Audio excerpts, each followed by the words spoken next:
So before we continue, I want to go ahead and let's read Matthew's account of the resurrection. Read John's. Now we're going to read Matthew's account. Understand, Matthew, the gospel was written as a part of trying to show to those who understood the Mosaic law, the Jews, the confirmation that Jesus was the Son of God by including a link to the prophecies that they would have been very familiar with.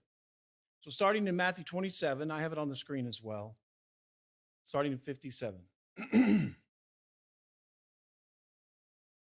When it was evening, there came a rich man from Arimathea named Joseph, who was also a disciple of Jesus. He went to Pilate and he asked for the body of Jesus. Then Pilate ordered to be given to him. And Joseph took the body and he wrapped it in a clean linen shroud and laid it in his own new tomb, which he had cut in the rock. And he rolled a great stone to the entrance of the tomb, and he went away. Mary Magdalene and the other Mary were there, sitting opposite the tomb. The next day, that is, the day after preparation, the chief priests and the Pharisees gathered before Pilate and said, "Sir, we remember how this impostor said that while he was still alive, after 3 days I will rise. Therefore, order the tomb to be made secure until the third day, lest his disciples go and steal him away and tell the people, 'He has risen from the dead,' and the last fraud will be worse than the first." Pilate said to them, "You have a guard of soldiers. Go, make it as secure as you can." So they went and made the tomb secure by sealing the stone and setting a guard. Now, after the Sabbath, toward the dawn of the first day of the week, Mary Magdalene and the other Mary went to the tomb to see the tomb.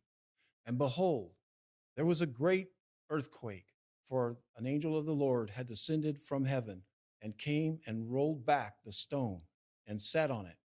His appearance was like lightning, and his clothing white as snow. For fear of him, the guards trembled and became like dead men. But the angel said to the women, "Do not be afraid, for I know that you seek Jesus who was crucified. He is not here, for he has risen, as he said. Come, see the place where he lay." So this morning, what I want to do is take it from an approach of a book that I read a long time ago. It's called "Who Moves a Stone" by Frank Morrison. It was first published in 1930. And it's interesting because Frank Morrison was a Christian, but he was always kind of skeptical about that resurrection story. He was an advertising agent. He wasn't a lawyer or anything, but he was kind of an amateur author. And so he wanted to approach it from the most logical perspective because he himself had a lot of doubt about the resurrection. Like many people, they can buy into that Jesus was a great man, great rabbi, or whatever. But the resurrection, everybody loves a great zombie story. Think about it. How many zombie movies have come out? Well, just within the past 2 years, we had 28 years later, and then 28 years in the Stone Garden or something. We're just so fascinated about this idea that somebody that's dead could come back alive. And so he too, not that they had zombie movies when Frank Morrison was alive, he was skeptical as he approached it. And so what he wanted to do is to take the last week. That's it. Now, he's not arguing. He accepted that the Bible, the Gospels, were credible documents. They had been, basically as far as historical value, as credible as any other testimony that you could take. And so he looked at the Gospels, those written witnesses, those statements of historical facts that you could look at. There was a Pilate, all these things. And so he wanted to approach it from a critical, logical, legalistic kind of approach. He wasn't necessarily trying to prove it. He was more of a critic of it. What's interesting is he describes it in his book. He said it was like taking a hike in the forest and having a plan on which way you're going to come out. And at the end of it, you're on a completely different path. He himself admits that he was quite stunned by what his journey had done as he evolved through it. I recommend reading it. It's not a big book, but it does something that even Christians have forgotten about. And that's the idea of who moved the stone historically. There's a lot of things that we get fascinated by, but just that stone, right? Why does the stone matter? Well, first off, it was over 1.5 tons. It was something that whenever it's moved, it was meant to stay place. If you look at some of the archaeological digs where they've exhumed some of those and found those and looked at them, they literally were almost impossible to move back.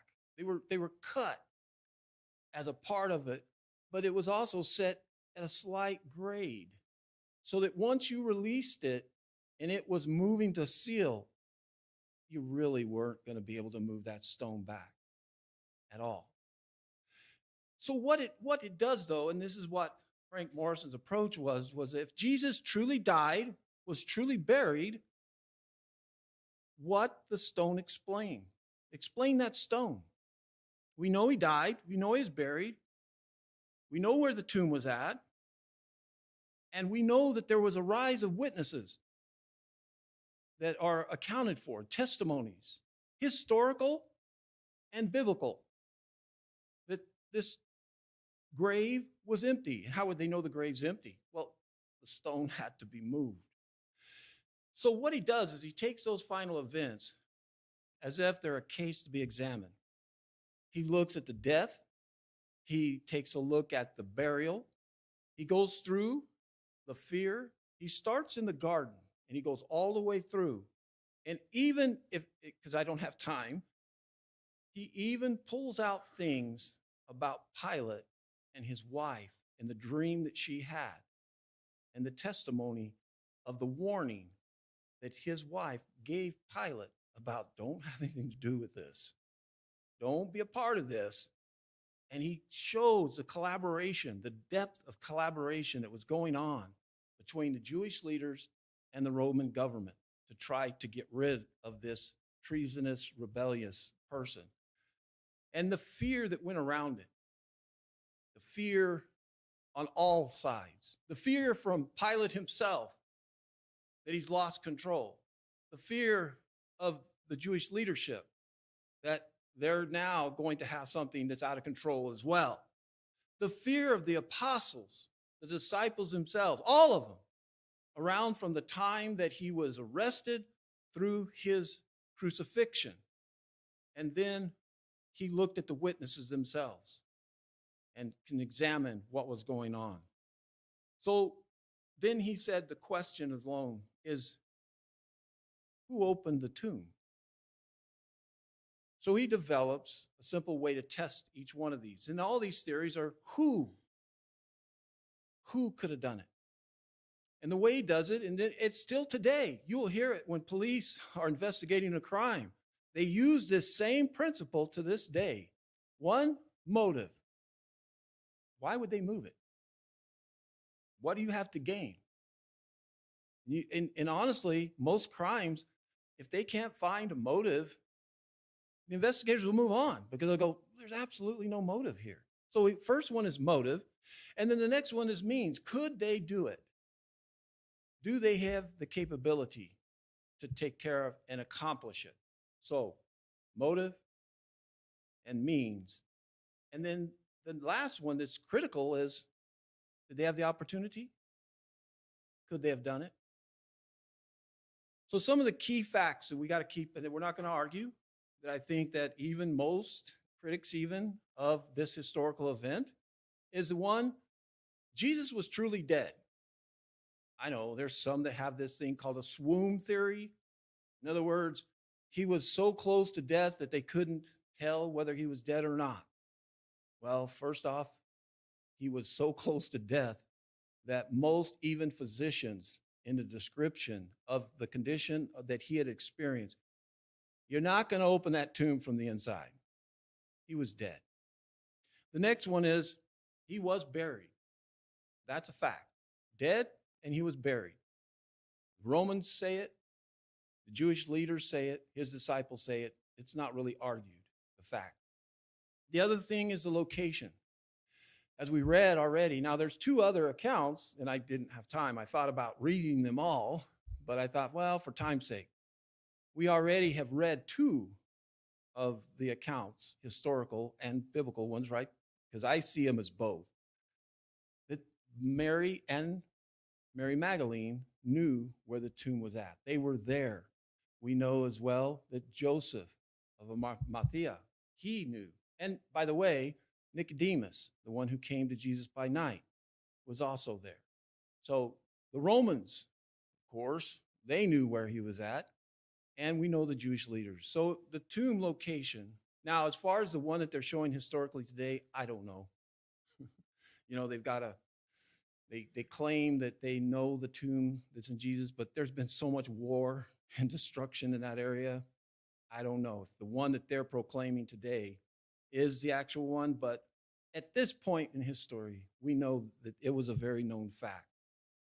We also know by reading it that the women expected to have a difficult time opening it. They were going to go back and further prepare the body. And they knew, how are we going to get in? They had also seen the tomb with the stone closed, so they understood that. So this is where everyone who is witnessing it, after it's open, they have to get around this idea of the stone. And think about it. Now, you and I, we know grave diggers, but no, who's buried like this? But if you were to show up at a cemetery and all of a sudden all the dirt's been moved, you'd be looking at the pile of dirt and say, who dug it? Who dug that back up? And so most of these people, as they're swarming and coming after the stir is going around, the Roman soldiers take off. We see Mary and Mary, Peter, it's starting to spread quickly. And as people are coming, they're seeing what? An empty grave and over a 2-ton stone that's been moved. And they have to try. So even the witnesses are explaining that stone had been moved. So let's look at the first one. We're going to look at them, kind of try to figure out the possibilities of who could have done this. The first one is Joseph himself. Motive, why? It's his grave. He put him there. Definitely knows where it's at. Yeah, means he could have absolutely, possibly have moved it with others. And I'm always going to put this in on all of these is you got to remember they also secured the grave with Roman soldiers who we know that if they would have failed to keep that grave secured, they would have been executed. So they have every reason in the world to make sure this grave stays sealed. As well as, if you'll remember, one of the accounts that whenever Pilate had given them the guard to go and place on the grave, that one, they sealed it. If you look, now it sounds, you kind of like, well, they sealed it. Well, they literally would take, the old wax prints that you would see the king with his ring would dip into wax, and then he would put that signet on it. They literally would put a system, kind of a wax and a rope, and it would be sealed with the insignia of Pilate, so that if anybody messed with it, they would know that somebody has tampered. So they sealed it as well with that type of a signature way of showing that it hadn't. So he had the access, had the opportunity possibly. He would have the right to be able to go there and be there. But again, I think it's highly unlikely. He's already buried him. Why would he want to go back? But he is one that people have looked at. Now, the ones that Morrison looked at as well are the most probable. There's a lot of others that you can look at. Some go into theories of they had the wrong tomb. Not likely. That's why I said they know the location. So the Roman authorities, they have absolutely no reason at all. There's no motivation for them to do it, at all. They definitely had the means, didn't they? They had full authority. They had guards there that could have possibly, they had the manpower. But it's not logical. I mean, why? it's already a scoundrel. I mean, it's not any execution of any normal criminal. From their point of view, this is somebody they definitely want, as they say, bury it. We don't want any more commotion about it. But they're ones that you would have to say would have that ability. So, no, none of the Roman authorities. And then we've got what? The Jewish authorities.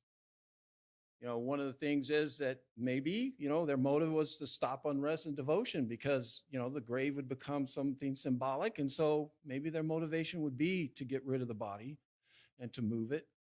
They absolutely had the manpower and they absolutely had the influence. I mean, look what they did in order to get Pilate to even crucify him.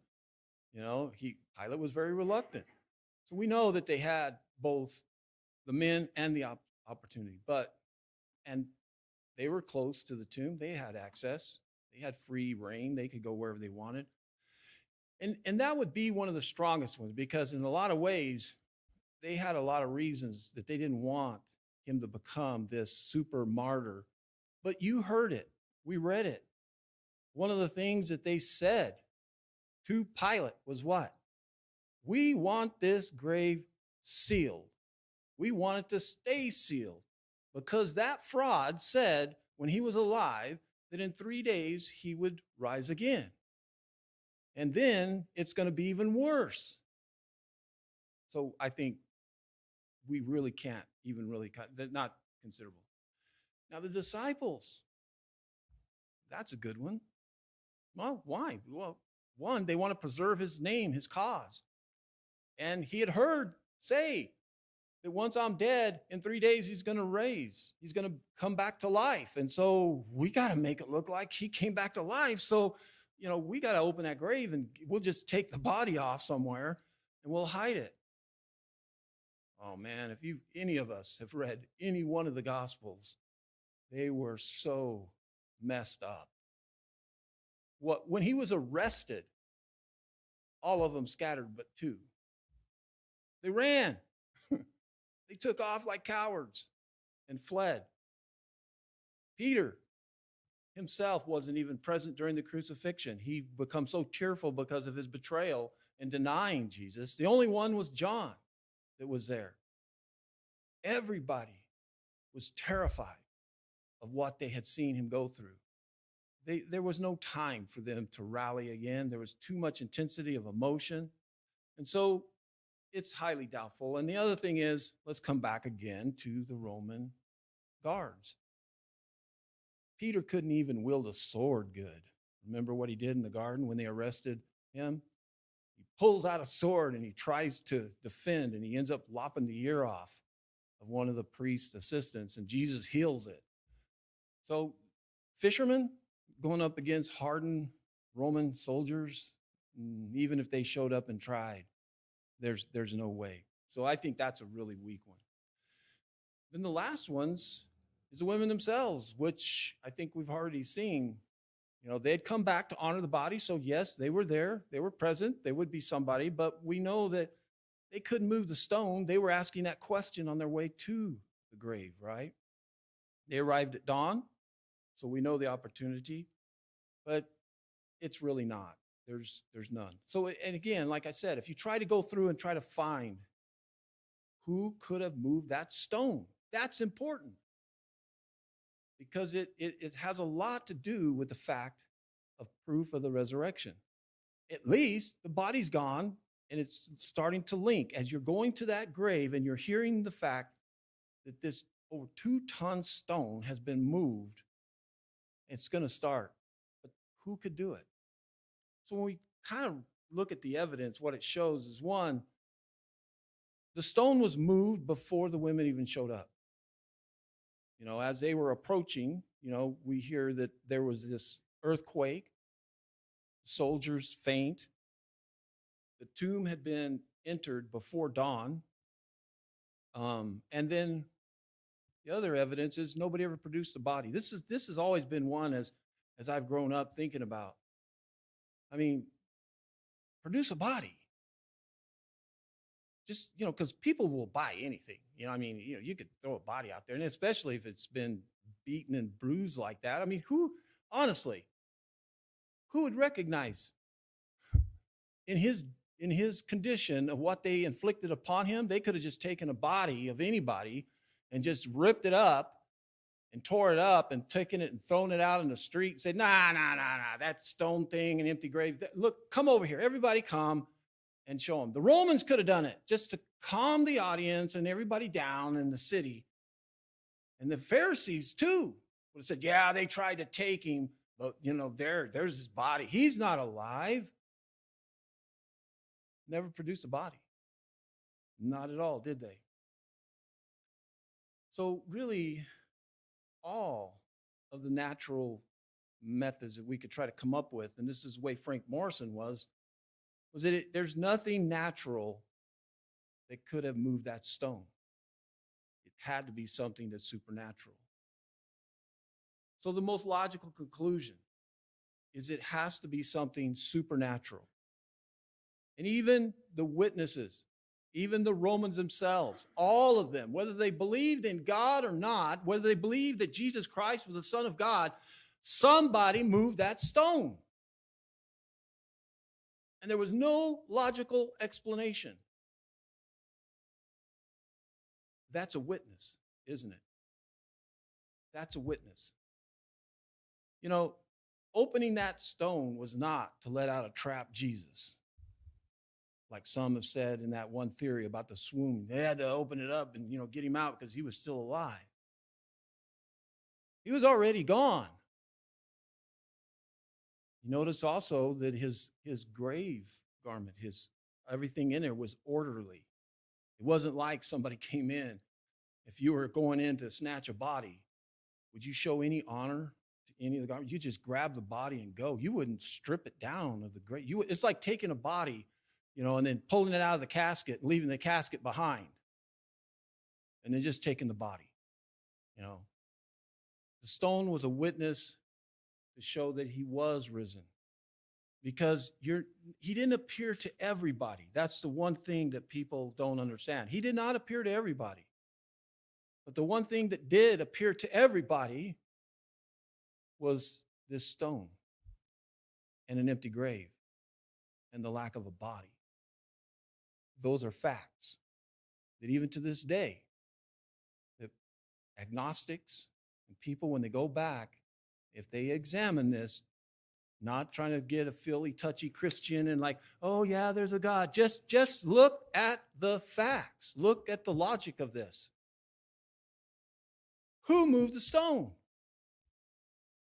You know what it reminds me of as well is the way the psalmist said, that look at the glory of the heavens and not see God. He doesn't say that, but I mean, you look at that. You look around. Paul in Romans even says that God has created everything as a witness that he is God. He has created everything. It's not an accident. Look at the human biology. Look at nature itself. It's not an accident. Look at DNA. Dr. Myers has brought this out so powerfully. You can have biologic all you want. You can evolve everything. But where did the information come from that is inside DNA that knows exactly how to code putting a nose together or a fin, and that information continues to go from DNA to DNA? Where did the information come? Like your computer. You can tell me, okay, where'd your computer come from? Well, parts of it Taiwan, parts of it China, but where did the operating system come from? Somebody wrote it. They had to have wrote it. This is a stone. Who moved the stone? And so when he wraps this up and he takes motive, means, and opportunity and everything, and you knock out all the logical ones and the evidentiary ones that you can present, there's no explanation other than something that is supernatural. There's not the same. All the outcomes that you can come up with, anyone who you could say the outcome would be negative if you could try to find a theory or somebody. The only natural one is that one, the stone was moved, which then does what? What does it point to? That's the problem that they had. I can't even imagine the chaos that must have been going on for days afterwards. And we know as well. Remember the Ethiopian eunuch as he's traveling back? And he's stunned. What all that he had been witness to that period of time. It's like, in trying to wrap his mind around it. And so today, when we look at this, I want us to remember that empty tomb still remains a problem today. You can try to deny God all you want. You can justify your morality any way you want. But you can't explain that stone and that empty grave. The stone was moved, the tomb was empty. And that we know is a fact. I think that stone was one of world's declaration of trying to say, we finally are done with this guy. I mean, think about it. It's finally like, look at the people who have been waiting for a vicious criminal to be executed. And then they finally, they go to the execution like, oh, it's finally done. Justice done. We're done with it. And then all of a sudden they come back alive. It's like, we want to bury it. We want it done. The Roman Pilate wanted it done, wanted this chaos over with. The leadership, they wanted it done. They want everything in their power that they had. They had more power to shut it down and stop this nonsense. So they thought, aha. They even tried to seal the grave, guard the grave, and only something supernatural was going to be able to overcome that. But what did God do? He turned it into a witness itself. The fact that stone was moved. And that's what even though we don't think about it every Sunday, it's one of the biggest witnesses as well that sometimes I don't think we take into account for. God moved the stone. And he moved that stone so that the world would have one less excuse of trying to deny the great sacrifice that his son had given. The sad part is, it was such a beautiful gift. It was a beautiful gift. Why would you care who moved the stone? Because if you truly believe that Jesus Christ is the Son of God, we wouldn't have to have that argument, right?